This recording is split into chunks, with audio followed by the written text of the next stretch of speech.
Om Jnana Timirandhasya Jnananjana Shalakaya Chakshur Militam Yena Tasmai Shri Gurave Namaha.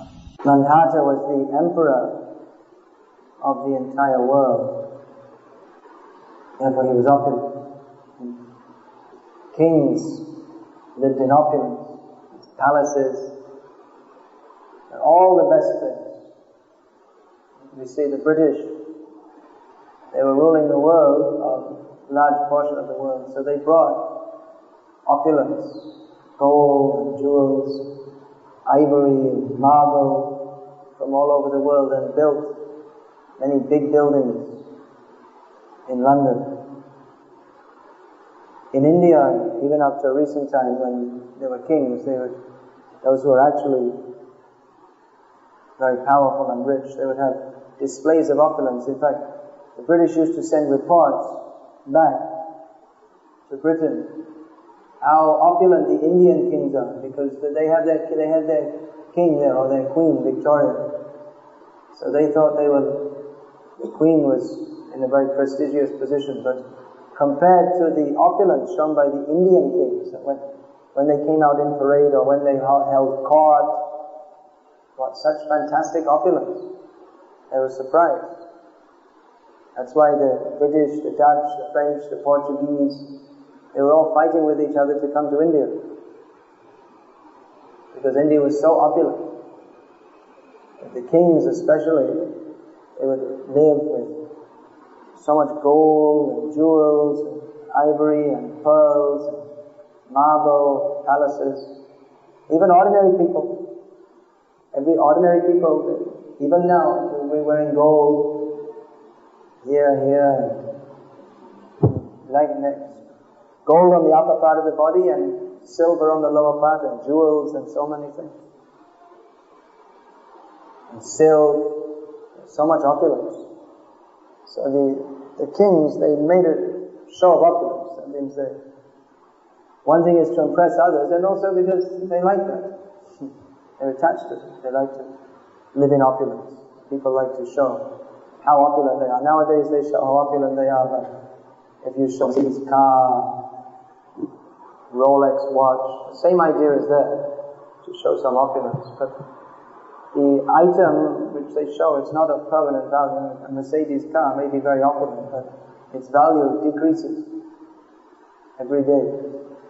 Whereas items of actual value, they retain their value. If you have a gold ring now, it will still be valuable. Even if the whole stock market crashes, the inflation goes on, gold is always valuable. So the kings, especially, they lived in great opulence. Even many ordinary people, the opulence they had,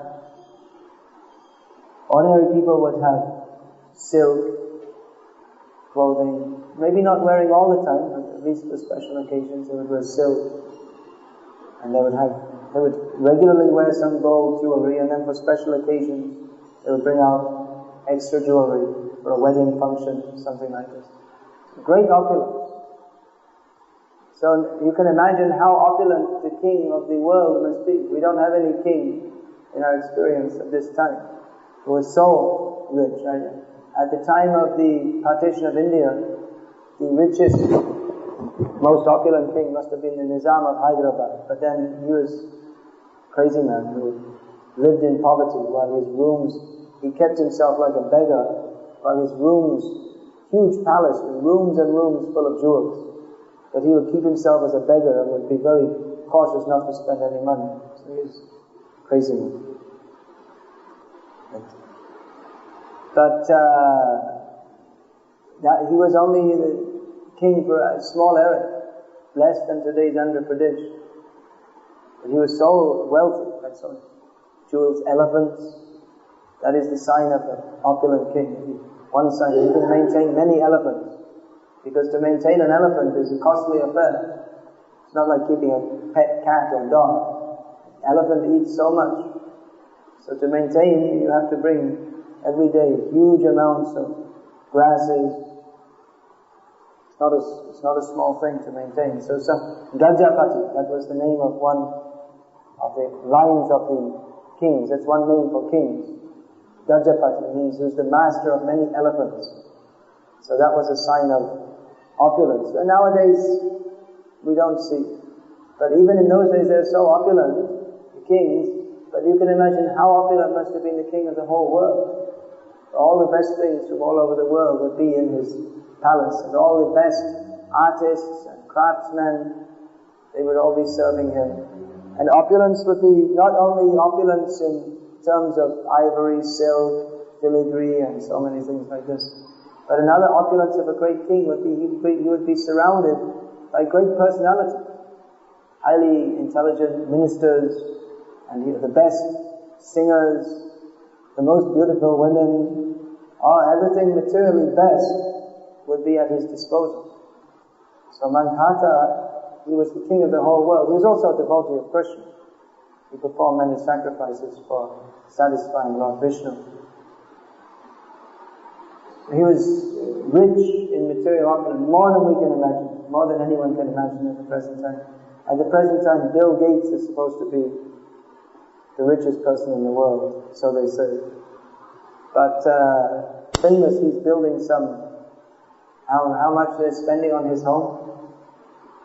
He's spending some $1 billion or something to build his home. But it won't be. If you see the palaces of the kings in India, I'm sure it won't be as nice as that. They don't know actually. He's spending so much money on mechanical gadgets that when you walk from one room to another, the door opens. If you're in, there'll be a telephone in every room, and the telephone, when it rings, it will be the telephone nearest to you only that will ring. So it's convenient for you. So many ideas he's got how to spend money on his $1 billion home, whatever it costs. But it won't be as nice. I doubt if it will be as nice as the palaces they built in India previously. Nowadays they're building reinforced concrete apartment blocks which fall down, many of them, after some time. It's very hot in the summer, as you know. So Nandhata, he must have been living in such opulence, we cannot imagine nowadays. But even he could not imagine the opulence that was made by this sobering one. He was defeated. And we can't, just like we read about the Apsaras in the heavenly planets, how beautiful they are compared to any woman of this earth. The women in the heavenly planets, they're so much beautiful, and their bodies, the women on this planet, they have to wash, take a bath, put on perfume, otherwise they smell bad. But in the heavenly planets, the bodies of the women, they automatically give out a sweet smell, which can be smelled for a long distance. So that's an opulence we can't imagine. And they're many more times more beautiful than Miss Universe or Miss World here. And then again it's described that in the spiritual world, the goddesses of fortune, they're many times more beautiful than the Apsaras in the heavenly planets. And then again it's described that the gopis, they are even more beautiful than the Lakshmi. So we can't imagine. We have a concept that this is such beautiful woman, very beautiful form. What could be more beautiful than this, we think? But there's more. It's beyond our conception. How the Apsaras, they can be even 1,000 times more beautiful than the most beautiful woman here. And then the goddesses of fortune are even more beautiful. So we can't imagine, because we have a limited scope of understanding. We can't imagine how beautiful they can be. We only have our limited range of thinking. So Mandhata, he was thinking that who can be more opulent than me? But Sobari Muni showed that actually he's many more times opulent. So there are different gradations. These are described in the Vedic literatures. Actually it's described in the Vedic literatures that even here in Srimad Bhagavatam it's described that even more opulent and conducive to material enjoyment than the heavenly planets are the subterranean heavenly planets. Villa Svarga, that's called. The planets below the earth, where the sun doesn't reach, which are inhabited by demoniac people, and they have a very high standard of material enjoyment. but they're not devotees of Krishna. It means they must have performed some kinds of superficially pious activities, but they're not devotees of Krishna. So they get a chance to enjoy. Krishna gives them the chance to enjoy, but they always have the fear in the back of their heads that death will come at a certain point in time, which does, and then their opulence is finished. So they have such a standard of enjoyment. But then if you take anyway, what is all the enjoyment in the material world? Just like you may think, well, if I was living in an opulent palace, I would have more enjoyment. Or if I could marry a very beautiful wife instead of a not so beautiful wife, then I would not. But actually the fact is that despite increased facilities for enjoyment, you don't necessarily enjoy more in the ultimate sense. That means certainly a king is enjoying more than a beggar. It means enjoying is that all facilities for enjoyment, but internally his level of satisfaction is not more. And what he enjoys, you see, the king, he may be eating a very well-prepared meal with ghee and sugar and so many nice ingredients. And the beggar may be eating, you see, they cook some chapati. But he may be, the actual sensation of enjoyment, he may be enjoying more. And often that's a fact. We see in the modern age, many rich people, they have lots of money, and they can cook nice food, but they can't enjoy it because they have no appetite. Because they don't do any work or exercise and eat rich food and they get indigested. And anyway, they're full of so many anxieties that even if they're sitting to eat, they're thinking about their business and how it's failing.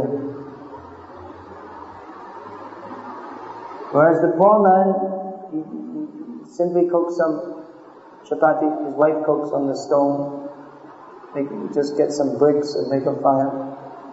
And they cook and they have good appetite and no worries and they enjoy. So they may even be enjoying more. The actual experience of enjoyment. According to their karma, their level of enjoyment or their facilities for enjoyment are different.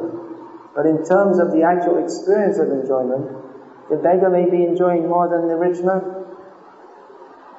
And actually in many ways we see, actually the chapatis they cook on the fire, that wood fire, I think maybe better than you get your refined flour and the rich man is eating, they're cooking on the gas. And probably that chapati is even nicer flavored and more nourishing.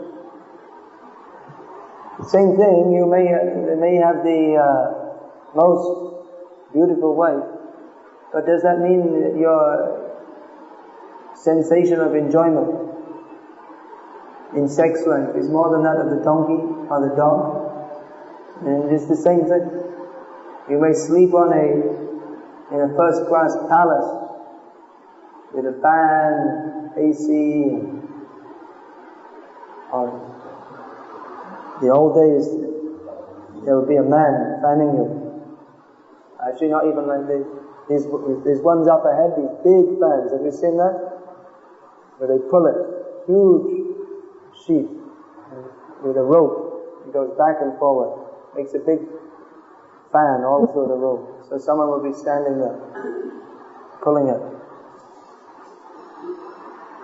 So that you may be living, you may have this opulent facility, but when you're asleep, you may be asleep on a silk bed, or you may be asleep on the floor. But when you're asleep, you're asleep. It's the same pleasure, the same thing. A poor man who he works hard, his body is tired, he has no worry. When he goes to sleep, he has no worries because he has nothing to lose. So he has no anxiety about stocks and shares or all these things. So he goes to sleep. Very nice. Even you see these people, they'll sleep just on the floor. Even the floor is not level. They'll sleep.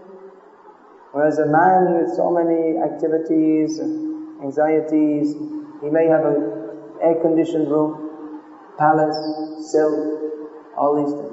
But he's not sleeping nicely. Or even if he does sleep, it's the same for all the facilities, once you're asleep, it's the same sensation of just being asleep. So the whole idea actually of material enjoyment, it's a myth.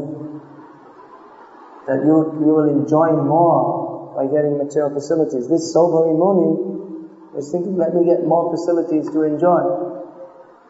But we'll find from the upcoming verses that he wasn't satisfied. Despite having more opulence than the king of the world and having 50 beautiful wives. Can you imagine you offer someone, we'll give you opulence. You can have more opulence than owning a whole world. And beautiful wives, and beautiful body. The Sobhari Muni had all facilities for material enjoyment, but he wasn't happy. He became frustrated.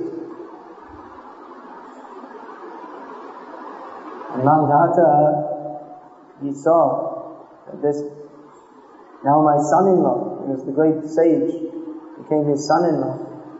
He's outdone him in material facility. He was also, what is it, this having material facility?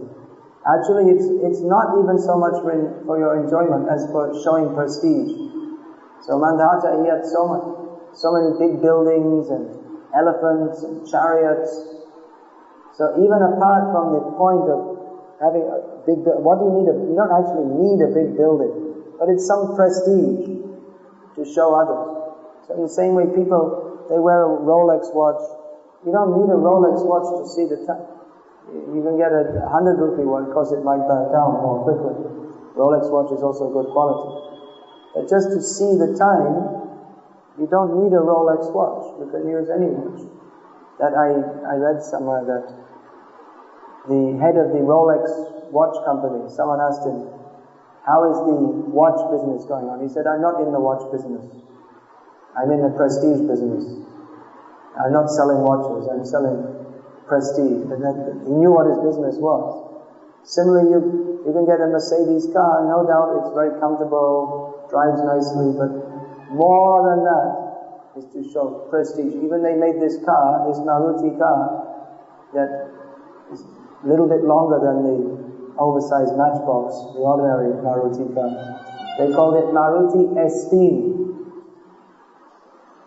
Esteem means to have some sense of personal pride, self-esteem.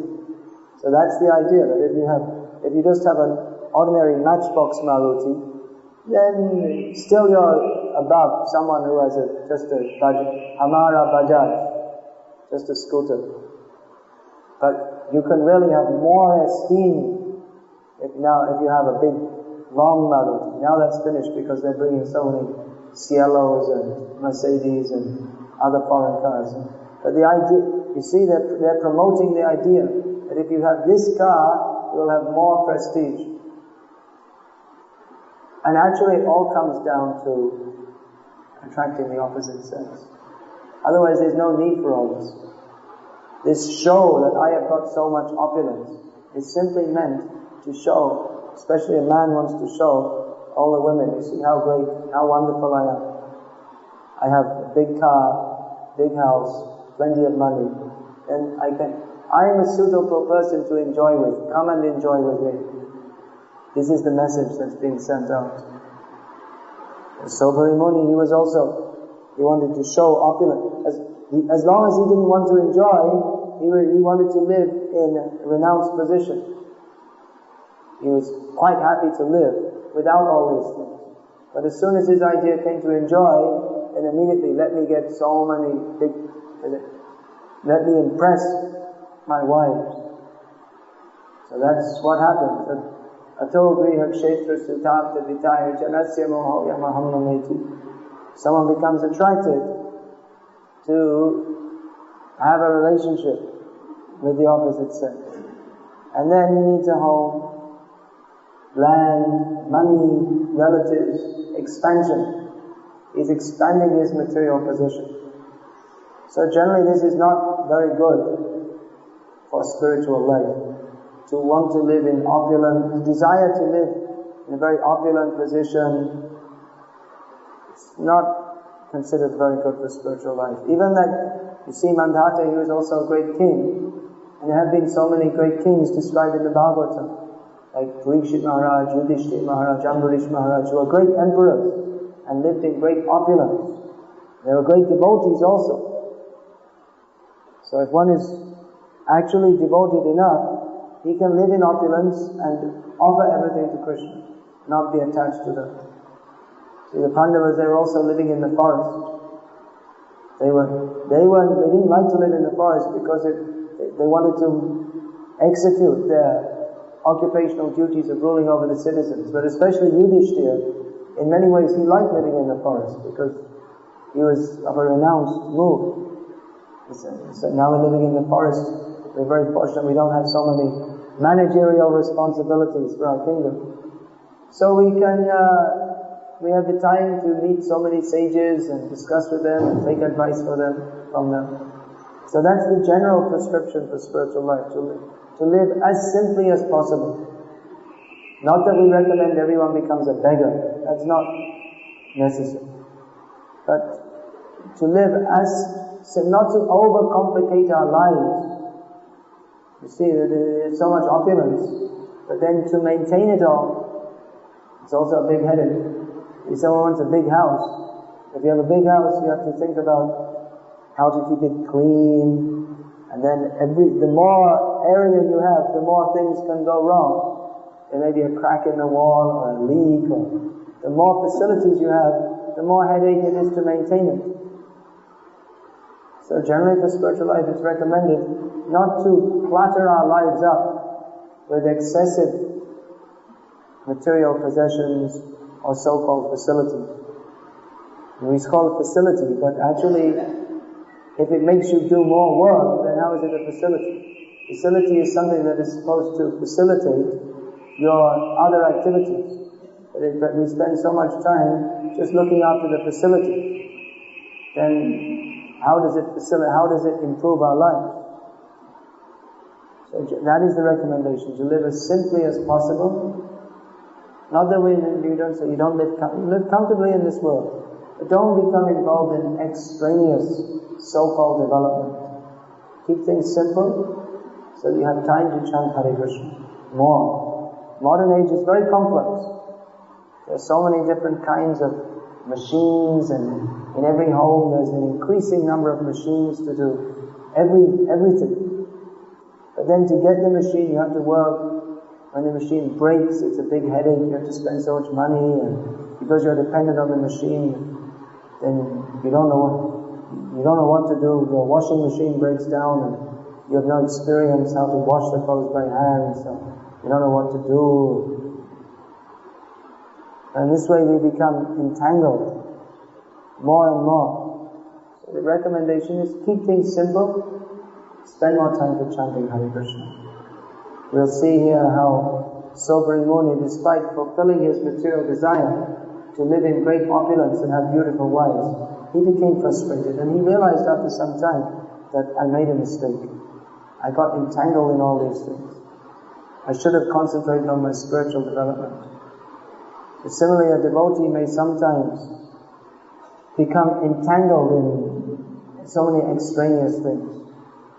But if he's fortunate, Krishna shows his mercy to him, then he may awake from that dream at some point in time and realize that my real business in life is not simply to increase my so-called material facilities. My real business, as Prabhupada once said, our real business is to become mad after Krishna. So we should see, there's no bar on adopting material facilities and this and that, but we should see if we're actually using these in the service of Krishna, if they're actually helping us to come closer to Krishna, or if we're simply materially attached to them, in which case they obstruct our progress on the path towards Krishna. It may be a very subtle difference. We may not even recognize it in our own mind. We may think, yes, I'm using everything for Krishna, but actually we're attached to it for our own comfort. So we should be very careful. Motivation in spiritual life is very important. Are we actually doing everything for Krishna, or are we doing something for our own comfort or prestige? These things we should examine. Sobri Muni became lax in examining his motives. His intelligence became polluted, and he fell away from the standard of devotion service. We see that devotees are practicing nicely Krishna consciousness, but they become entangled in Maya. The entanglement, it may be very subtle at first. You may think, well, I'm preaching to such and such a person, but not realizing that you have some subtle attachment for that person, which develops as a material relationship. And then your material propensities increase more and more. You may think, I'm reading this book, which is giving some psychological advice, it will help me to be a better person in Krishna consciousness, but you become, without realizing, very subtly, you become contaminated by mundane ideas. Then you lose faith in Vishnu and the Vaishnavas in the process of devotional service. You go away and you criticize the devotees, citing all these mundane psychological ideas. So these things, in all areas of Krishna consciousness, there are little deviations here and there, which if we take, then we can end up being separated from the association of devotees, going away from the idea of Krishna consciousness. Maya is very, very subtle. It's just like someone comes to the door to try to sell you something. Now they may try to come inside your home, because if they know if they come inside your home, then it's very difficult. They know the technique. It will be very difficult to get rid of them without them taking advantage of you and exploiting you and selling you something you didn't want to buy. So in the same way, Maya is always trying to put some idea into our head. So if we adopt that wrong idea, then afterwards to get rid of it will be very difficult. So we should keep our intelligence pure by regularly studying Srila Prabhupada's books, chanting the Hare Krishna mantra, sticking to our sadhana, engaging in service to Krishna, associating with devotees. Otherwise, we may be caught up in simply Maya. You see, Sobri Muni, he was a highly advanced transcendentalist. He knew he was discriminating between which is Maya and which is not. That's why he became a transcendentalist. But then later, he lost his discrimination because he was not careful. Having come to the transcendental position, or having come to the platform of practicing transcendental life, he wasn't careful. He made a mistake. And it eventually led to his downfall. So we should be very careful of that. We're living in the world of Maya. Maya is all around us. Maya is always offering us enjoy. We should always be very expert in saying no to Maya. I know there's no enjoyment here. Let me enjoy chanting Hare Krishna. Then only we can be saved. Actually, a devotee can only be saved from fall down if he becomes completely pure. Otherwise there's always danger. Unless we completely remove from our hearts all kinds of desires for material enjoyments, there's always a danger of being attracted by that Maya. Once Maya gets a hold of us, she takes over us, as she did with Sobri Muni. So we should be very careful. Hare Krishna. Is there any question?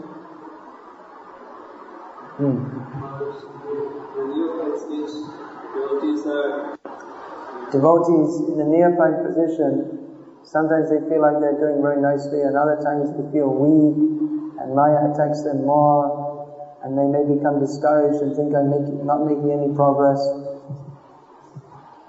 Well, we have to, what to do in such a position? Well, the thing is we have to make a vow to stick to Krishna consciousness.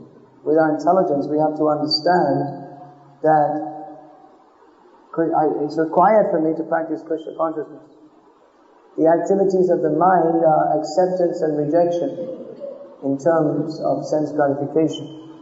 But the intelligence should rule the mind and not vice versa. So that with our intelligence, which becomes purified and strengthened by hearing and understanding this philosophy, we should understand that even if I may feel like this. I feel like I should go away, but by intelligence we should understand that there's no benefit in that. And that even if I'm making slow progress, or even if I'm apparently not making any progress at all, I have to go on with Krishna consciousness because that's the only beneficial activity. Doubts are compared to demons. So doubts should be removed. If we have doubts, we should bring them out for cutting. There may be so many answers to this question. How to remain strong. Ultimately, that's up to the individual. Even we may be weak, but it's up to the individual to stick to the process. And we may not become strong very quickly. We are all weak before Maya. Become strong means we actually surrender to Krishna, then we get the help of Krishna. Otherwise, we're all weak.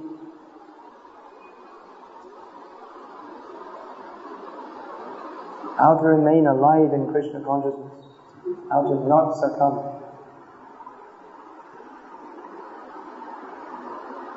Ultimately, we all have to make a deep decision in our hearts to stick with this. So if there's no question of leaving or going away, then there's no question. If we leave the question that, well, I'm trying it out, but after a few years or months or days or minutes, if I don't like it, then I'll go away. If we keep the door open for running away, then Maya will call us, yes, come. But if we've already decided that under no circumstance am I going to leave devotional service to Krishna, and we don't even entertain such thoughts in our minds, then it will be much easier. Just like in the modern age they have this talk about trying to make your marriage work, and if it doesn't, you'll get divorced. Try again. But if you say try, that means you're already conceding the possibility of failure. That means probably you will divorce, because there's what is an ideal marriage? Even in the most so-called ideal marriages, there's always some problem. But ideal means that the husband and wife, they live together with commitment to each other, not to simply run away and leave their responsibility. So in the same way, a devotee has taken the commitment that not to run away from devotional service. Now I've taken the commitment, I have to stick to it. And if you have that commitment, then through thick and thin you'll stick with it and you'll get the result gradually. As long as we don't commit offenses to devotees. Even we are committing offenses. That's in social intercourse, there'll be some kind of wrong dealing or something like this. So we should be very careful not to commit offenses, but if there are, which there will be some misunderstanding, definitely. So that's why we regularly pray to the devotees, please forgive me for my offenses. We see here, Sobari Muni fell down because of offenses to a Vaishnava. So we should be very careful not to do that. Hare Krishna. You satisfied with your answer? It's not like you can take a pill, the anti-fall down pill, guaranteed. You won't fall. Or there's some special mantra you can chant. Or you simply go to Radha Kund and take a bath and then it's guaranteed you'll get Radha praying. So many people went and bathed in Radha Kund and now they're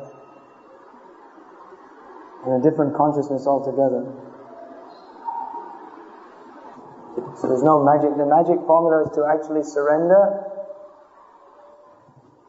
take full shelter of Krishna. That is the magic formula. Until that time we have to struggle with the mind and senses. So keep up the good fight. Don't become overwhelmed. It's very easy to become overwhelmed. But as long as we keep taking shelter of the lotus feet of Krishna, and we won't be overwhelmed. Hare Krishna, Srimad Bhagavatam Mahapurana.